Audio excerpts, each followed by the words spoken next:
Express, an international courier service.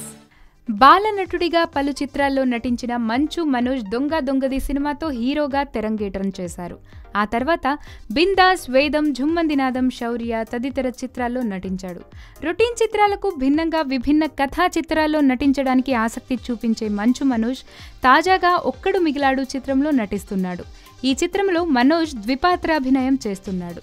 Career ప్రారంభించిన 12 ఏళ్లకు Manoj double role చేస్తుండడం విశేషం. ఇప్పటి వరకు చేసిన అన్ని సినిమాల్లోనూ సింగిల్ క్యారెక్టర్లో కనిపించారు మనోజ్. తొలిసారి ఒక్కడు మిగిలాడు సినిమాలో ద్విపాత్రాభినయం చేస్తున్నారు. డబుల్ డోస్ అన్నమాట. ఈ చిత్రంలో ఆయన LTTE మిలిటెంట్ చీఫ్ ప్రభాకరన్ గా స్టూడెంట్ లీడర్ గా కనిపించనున్నారు.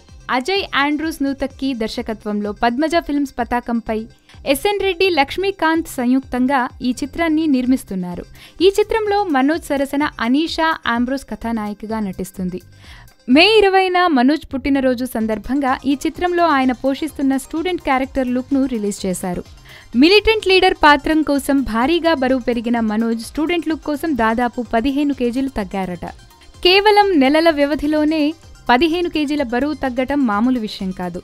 జూన్ నెలాఖరులో ఒక్కడు మిగిలాడు చిత్రంతో ప్రేక్షకుల ముందుకు వచ్చేందుకు రెడీ అవుతున్నాడు. మరి పుష్కరం తర్వాత డబుల్ రోల్తో వస్తున్న మనోజ్ ఒక్కడు మిగిలాడు సినిమాతో సక్సెస్ సాధిస్తాడని ఆశిస్తూ happy birthday to Manchu Manoj.